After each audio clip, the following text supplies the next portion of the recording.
Neville then related all that had passed, the discovery of his mother's remains in the very spot Falkner had indicated, and Sir Boyville's resolve to bring the whole train of events before the public. "Perhaps," he continued, "my father believes in the justice of his accusation.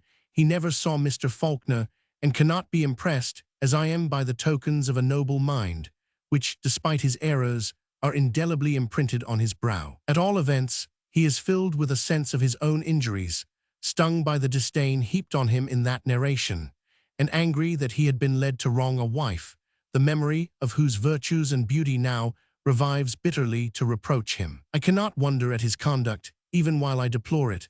I do deplore it on your account. For Mr. Falkner, God knows I would have visited his crime in another mode.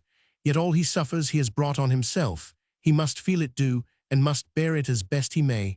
Forgive me if I seem harsh. I compassionate him through you. I cannot for his own sake." "How falsely do you reason," cried Elizabeth, "and you also are swayed and perverted by passion. He is innocent of the hideous crime laid to his charge.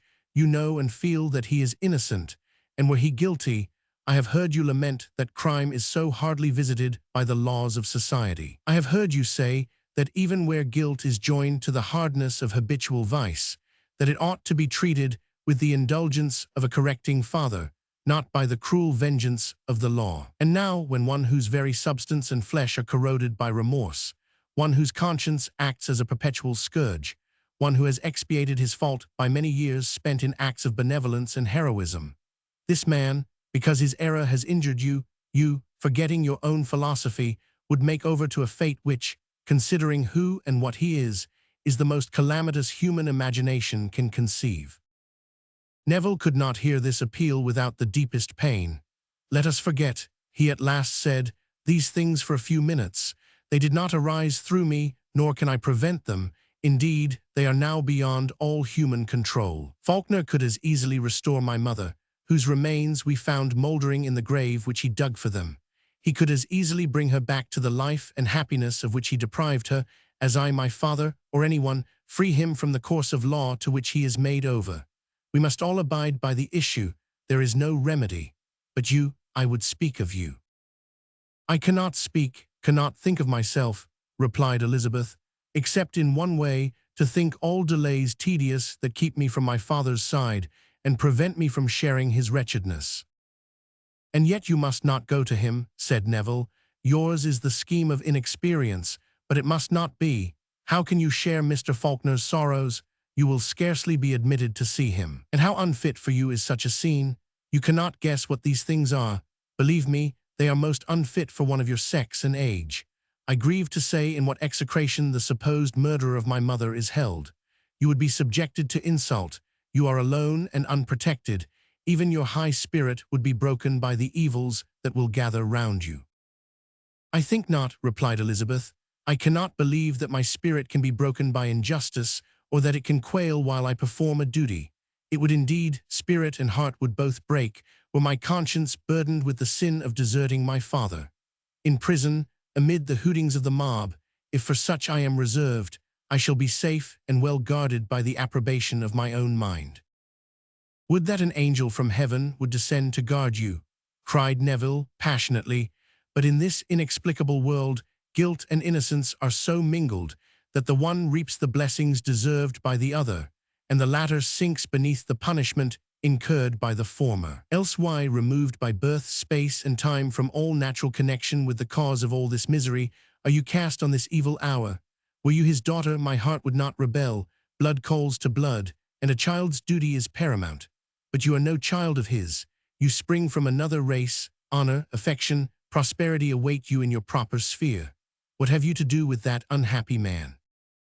"Yet another word," he continued, seeing Elizabeth about to reply with eagerness, "and yet how vain are words to persuade.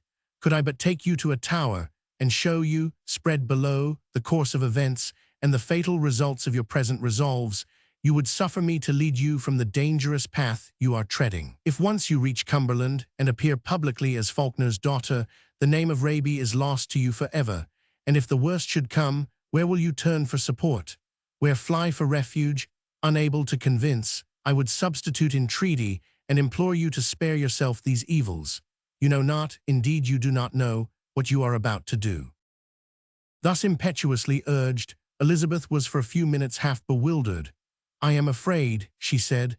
"I suppose, indeed, that I am something of a savage, unable to bend to the laws of civilization. I did not know this. I thought I was much like other girls, attached to their home and parents, fulfilling their daily duties as the necessities of those parents demand. I nursed my father when sick.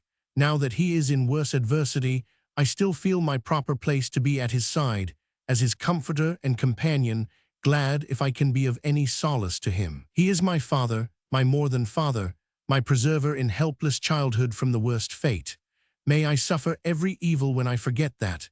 Even if a false belief of his guilt renders the world inimical to him, it will not be so unjust to one as unoffending as I, and if it is, it cannot touch me. Methinks we speak two languages. I speak of duties the most sacred, to fail in which would entail self-condemnation on me to the end of my days.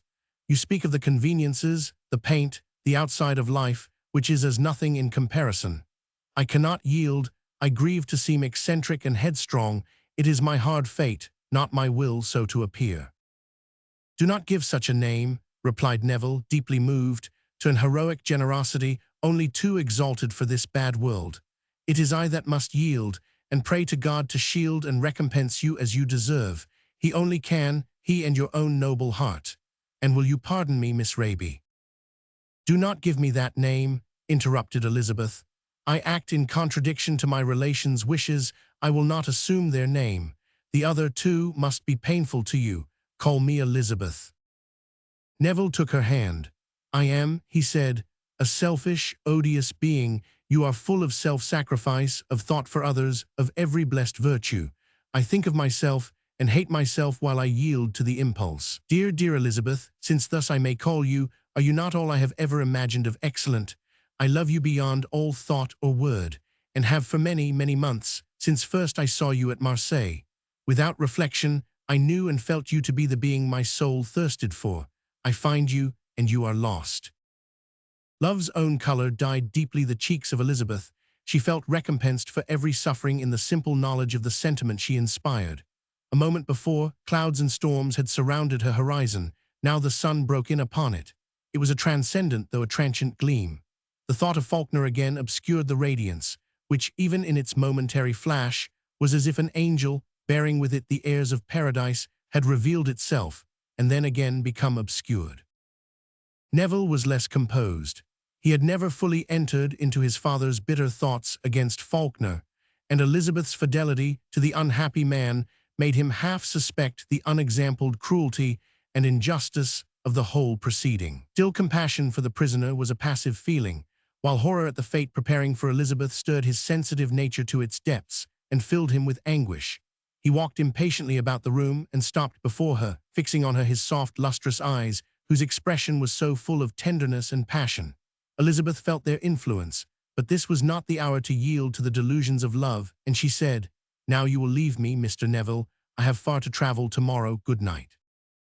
"Have patience with me yet a moment longer," said Neville. "I cannot leave you thus, without offering from my whole heart, and conjuring you to accept my services.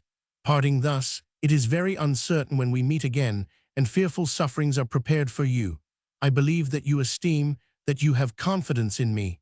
You know that my disposition is constant and persevering. You know that the aim of my early life being fulfilled, and my mother's name freed from the unworthy aspersions cast upon it, I at once transfer every thought, every hope, to your well-being. At a distance, knowing the scene of misery in which you are placed, I shall be agitated by perpetual fears, and pass unnumbered hours of bitter disquietude.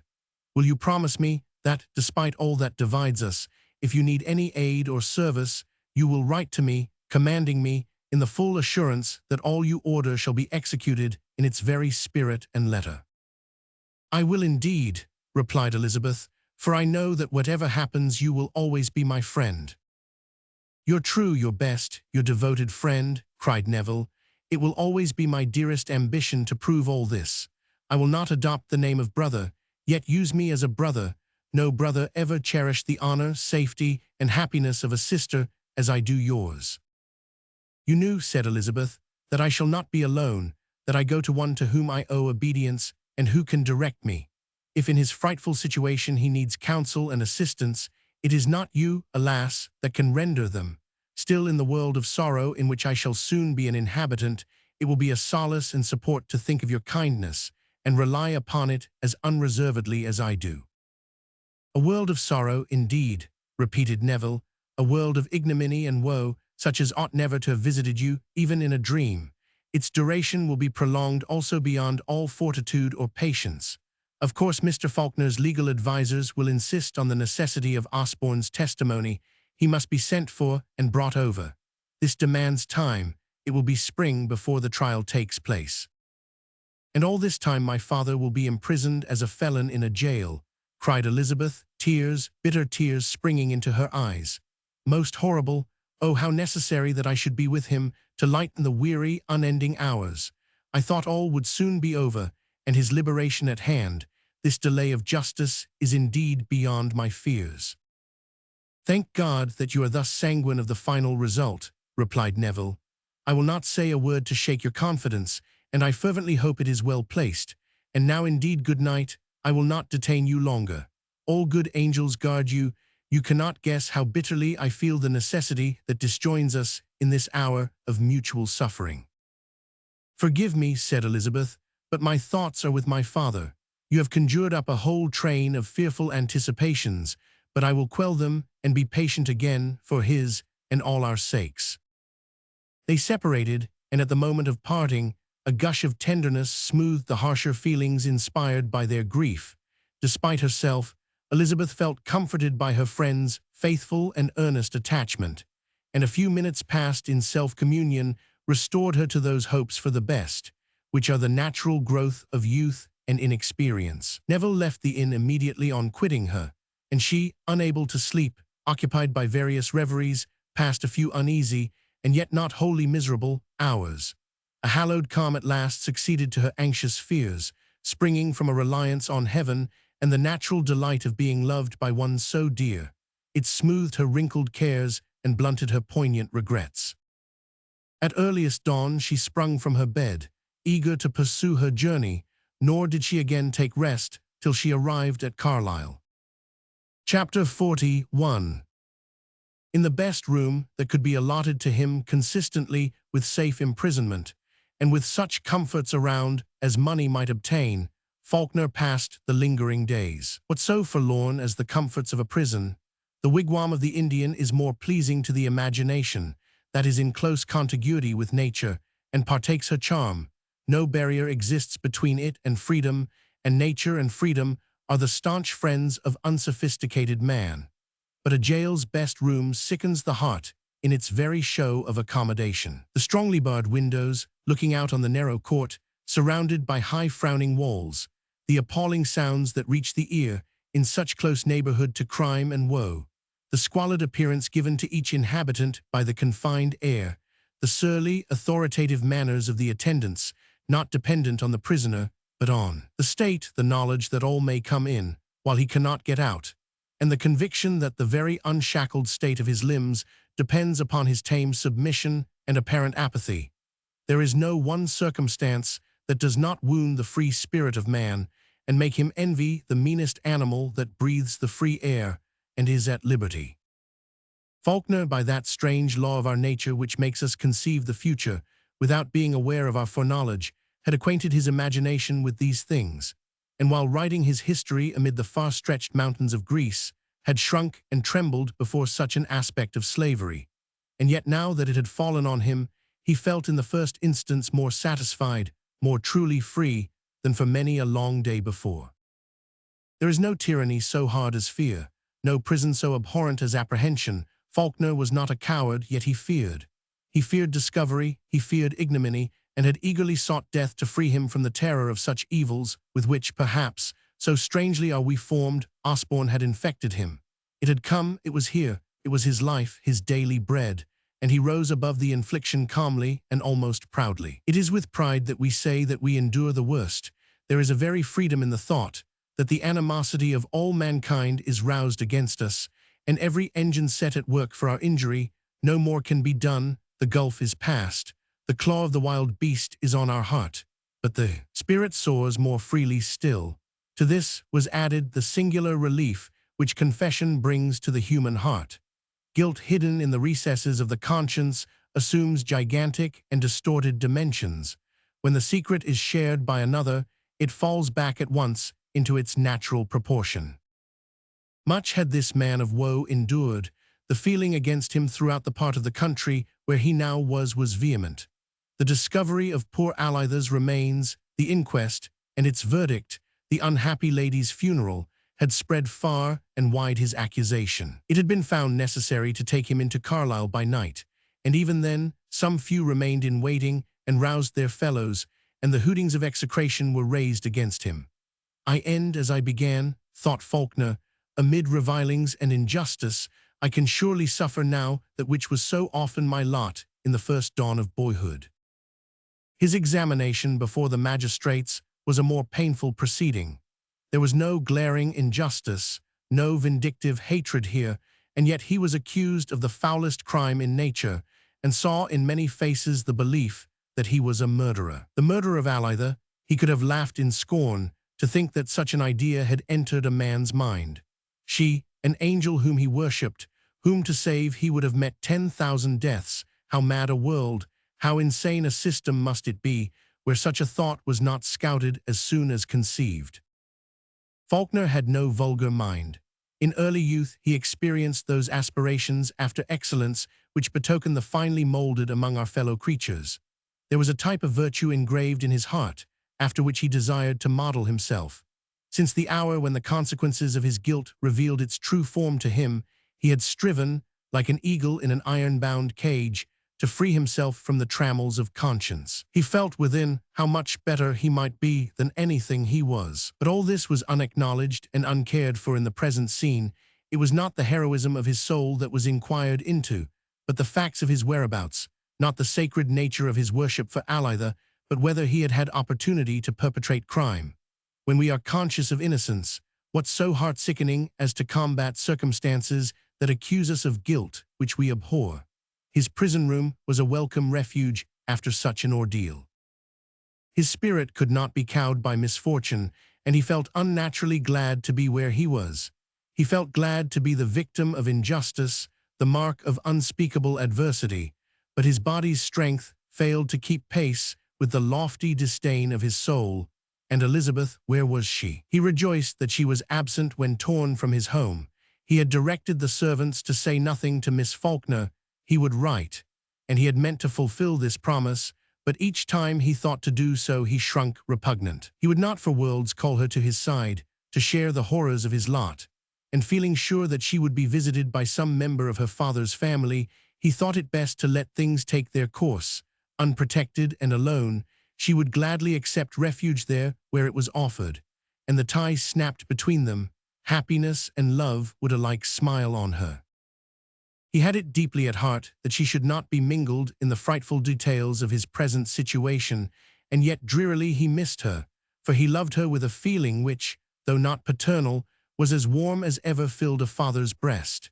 His passions were ardent, and all that could be spared from remorse was centered in his adopted child. He had looked on her as the prophet might on the angel who ministered to his wants in the desert. In the abandonment of all mankind, in the desolation to which his crime had led him, she had brought love and cheer. She had been his sweet household companion, his familiar friend, his patient nurse.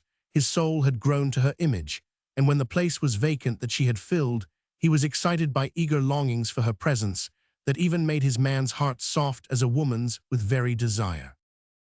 By degrees, as he thought of her and the past, the heroism of his soul was undermined and weakened.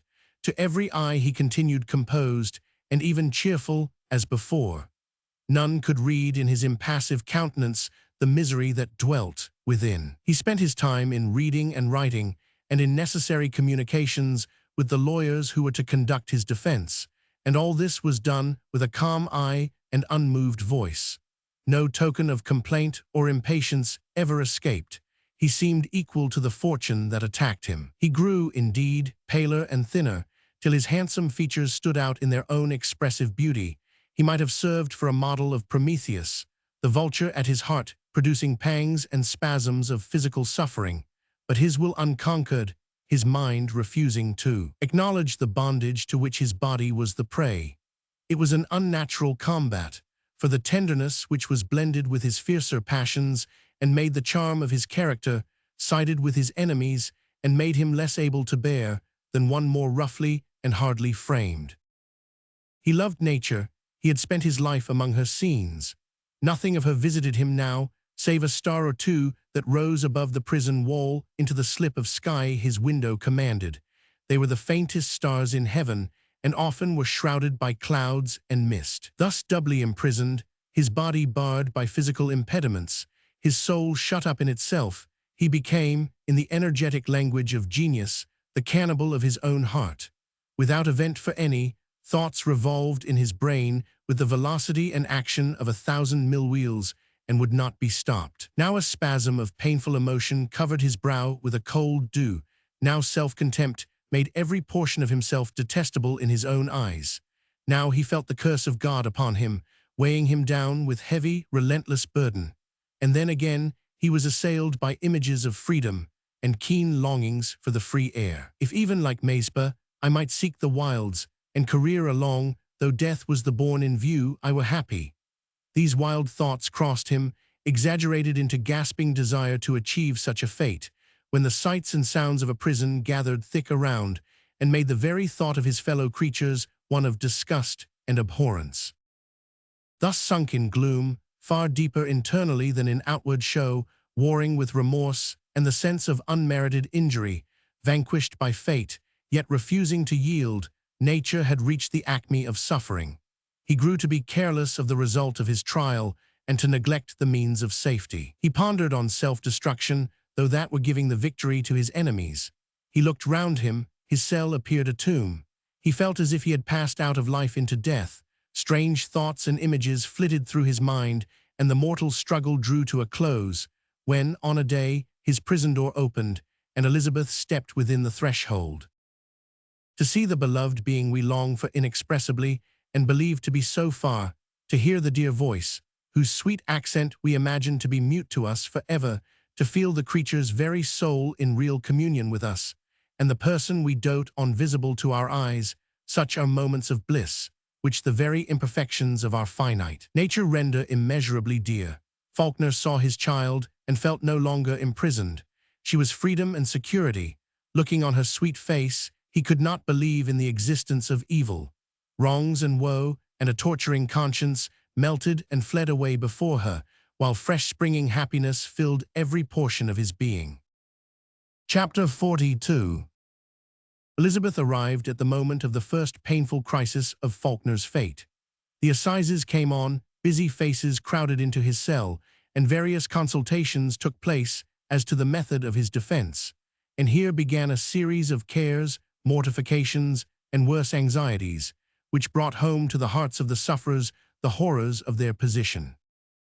The details of crime and its punishment are so alien to the individuals placed in the upper classes of society that they read them as tales of another and a distant land, and it is like being cast away on a strange and barbarous country to find such become a part of our own lives. The list of criminals, the quality of their offenses, the position Falkner held among them, were all discussed by the men of law, and Falkner listened, impassive in seeming apathy, his eagle eye bent on vacancy, his noble brow showing no trace of the rush of agonizing thought that flowed through his brain.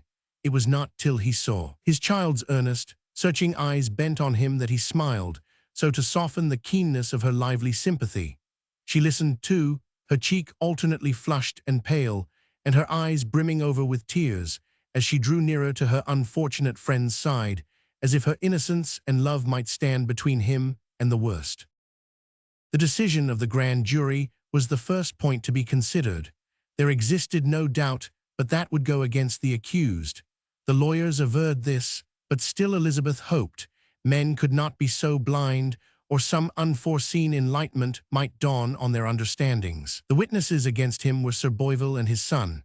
The latter, she well knew, abhorred the course pursued, and if some touch could reach Sir Boyvill's heart and show him the unworthiness and falsehood of his proceedings, through the mode in which their evidence might be given, all would alter. The scales would drop from men's eyes. the fetters from Falkner's limbs, and this strange and horrible entanglement be dissipated like morning mist. She brooded forever on these thoughts.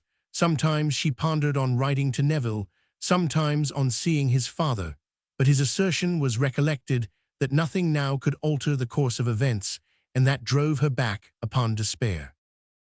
Forever thinking on these things and hearing them discussed, it was yet a severe blow to both when, in the technical language of the craft, it was announced that a true bill was found against Rupert Falkner. Such is the nature of the mind, that hitherto Falkner had never looked on the coming time in its true proportions or colors.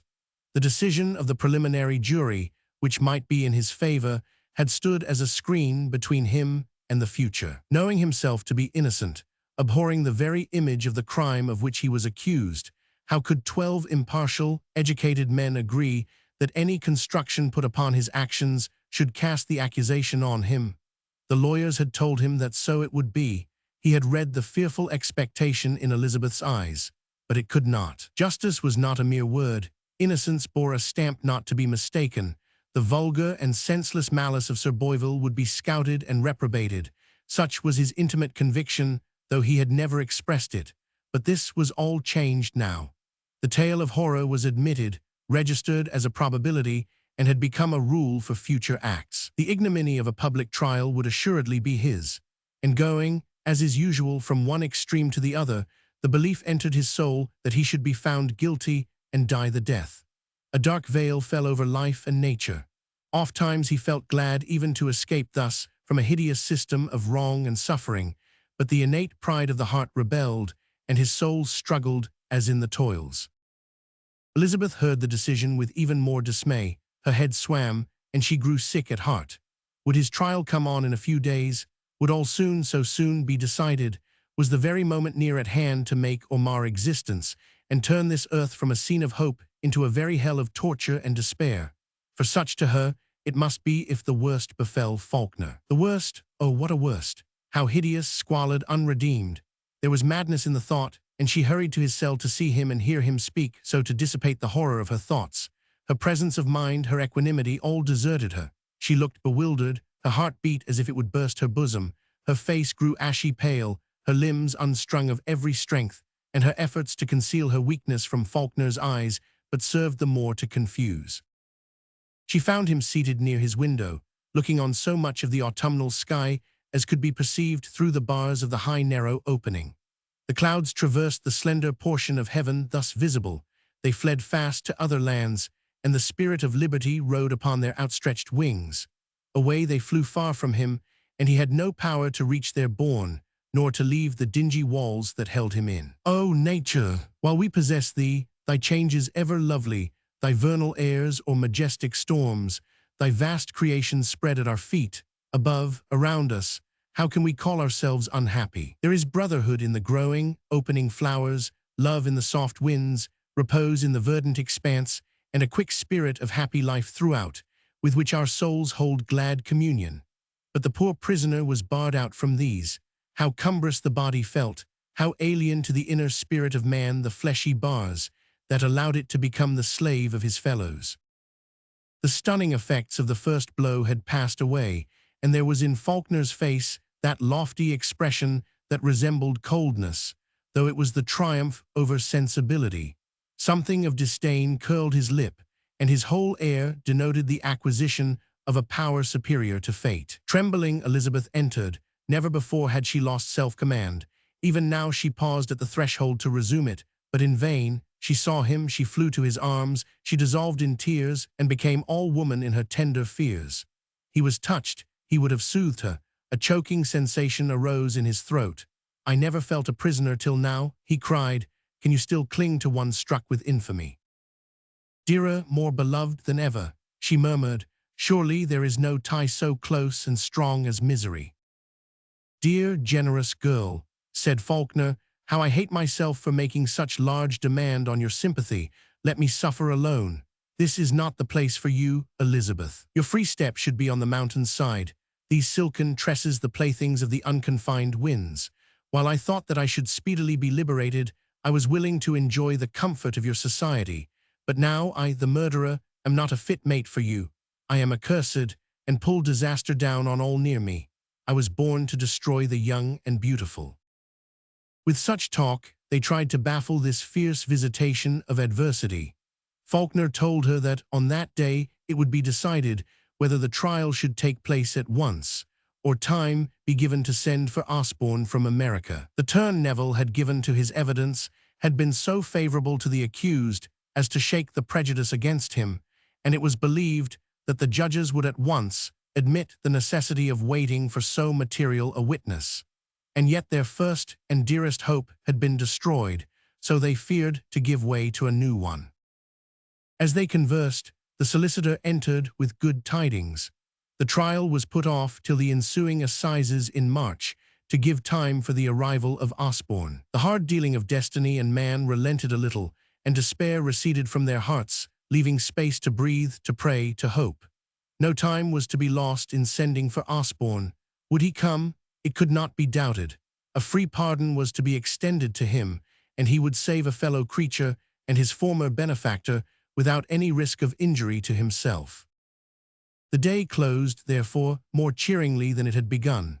Falkner conquered himself even to a show of cheerfulness, and recalled the color to his tremulous companion's cheeks and half a smile to her lips by his encouragement. He turned her thoughts from the immediate subject, narrating the events of his first acquaintance with Osborne and describing the man, a poltron but kindly-hearted, fearful of his own skin to a contemptible extent, but looking up with awe to his superiors, and easily led by one richer and of higher station to any line of conduct, an inborn slave, but with many of a slave's good qualities. Falkner did not doubt that he would put himself eagerly forward on the present occasion, and whatever his evidence were good for, it would readily be produced. There was no reason, then, for despair. While the shock they had undergone took the sting from the present, fearing an immediate and horrible catastrophe, the wretchedness of their actual state was forgotten. It acquired comfort and security by the contrast. Each tried to cheer the other, and they separated for the night with apparent composure. Yet that night Elizabeth's pillow, despite her earnest endeavors to place reliance on Providence, was watered by the bitterest tears that ever such young eyes shed. And Falkner told each hour of the livelong night, as his memory retraced past scenes, and his spirit writhed and bled to feel that, in the wantonness and rebellion of youth, he had been the author of so widespreading, so dark a web of misery. From this time their days were spent in that sort of monotony which has a peculiar charm to the children of adversity. The recurrence of one day after the other, none being marked by disaster, or indeed any event, imparted a satisfaction, gloomy indeed and sad, but grateful to the heart wearied by many blows, and by the excitement of mortal hopes and fears. The mind adapted itself to the new state of things, and enjoyment sprung up in the very home of desolation. Circumstances that, in happier days, were but the regular routine of life, grew into blessings from heaven, and the thought, come what will, this hour is safe, made precious the mere passage of time. Months were placed between them and the dreaded crisis. And so are we made, that when once this is an established, acknowledged fact, we can play on the eve of danger almost like the unconscious animal destined to bleed. Their time was regularly divided, and occupations succeeded one to another. Elizabeth rented apartments not far from the prison. She gave the early morning hours to exercise, and the rest of the day was spent in Falkner's prison. He read to her as she worked at the tapestry frame, or she took the book while he drew or sketched. Nor was music wanting, such as suited the subdued tone of their minds and elevated it to reverence and resignation. And sweet still hours were spent near their fire, for their hearth gleamed cheerfully despite surrounding horrors. Gaiety was absent, but neither was the voice of discontent heard. All repinings were hidden in the recesses of their hearts. Their talk was calm, abstracted from matters of daily life, but gifted with the interest that talent can bestow on all it touches. Falkner exerted himself chiefly to vary their topics, and to enliven them by the keenness of his observations, the beauty of his descriptions, and the vividness of his narrations. He spoke of India, they read various travels, and compared the manners of different countries. They forgot the bars that checkered the sunlight on the floor of the cell. They forgot the cheerless gloom of each surrounding object. Did they also forget the bars and bolts between them and freedom, the thoughtful tenderness which had become the habitual expression of Elizabeth's face? The subdued manner and calm tones of Falkner were a demonstration that they did not. Something they were conscious of at each minute that checked the free pulsations of their hearts. A word in a book, brought by some association home to her feelings, would cause Elizabeth's eyes to fill with unbidden tears, and proud scorn would now and then dilate the breast of Falkner as he read some story of oppression and felt, "I also am persecuted and must endure." In this position, they each grew unutterably dear to the other. Every moment, every thought, was full to both of the image of either. There is something inexpressibly winning in beauty and grace. It is a sweet blessing when our household companion charms our senses by the loveliness of her person, and makes the eye gladly turn to her, to be gratified by such a form and look as we would travel miles to see depicted on canvas. It soothed many a spasm of pain, and turned many an hour of suffering into placid content, when Falkner watched the movements of his youthful friend. You might look in her face for days and still read something new, something sublime in the holy calm of her brow, in her serious yet intelligent eyes, while all a woman's softness dwelt in the molding of her cheeks and her dimpled mouth. Each word she said, and all she did, so became her that it appeared the thing best to be said and done, and was accompanied by a fascination, both for eye and heart, which emanated from her purity and truth. Falkner grew to worship the very thought of her. She had not the wild spirits and trembling sensibility of her he had destroyed, but in her kind she was no way inferior. Yet though each, as it were, enjoyed the respite given by fortune to their worst fears, yet this very sense of transitory security was in its essence morbid and unnatural. A fever preyed nightly on Falkner, and there were ghastly streaks upon his brow that bespoke internal suffering and decay. Elizabeth grew paler and thinner. Her step lost its elasticity, her voice became low-toned, her eyes were acquainted with frequent tears, and the lids grew heavy and dark. Both lived forever in the presence of misery. They feared to move or speak, lest they should awaken the monster, then for a space torpid. But they spent their days under its shadow. The air they drew was chilled by its icy influence. No wholesome, light-hearted mood of mind was ever theirs. They might pray and resign themselves, they might congratulate themselves on the safety of the passing moment. But each sand that flowed from the hourglass was weighed, each thought that passed through the brain was examined, every word uttered was pondered over. They were exhausted by the very vividness of their unsleeping endeavors to blunt their sensations. The hours were very sad that they spent apart. The door closed on Elizabeth, and love and hope and all the pride of life vanished with her. Falkner was again a prisoner, an accused felon, a man over whom impended the most hideous fate, whom the dogs of law barked round and looked on as their prey. His high heart often quailed. He laid his head on his pillow, desiring never again to raise it. Despair kept his lids open the livelong nights, while naught but palpable darkness brooded over his eyeballs.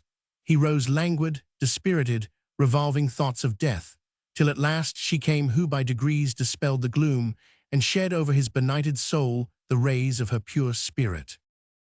She also was miserable in solitude. The silent evening hours spent apart from him were melancholy and drear. Nothing interrupted their stillness. She felt deserted by every human being, and was indeed reduced to the extremity of loneliness.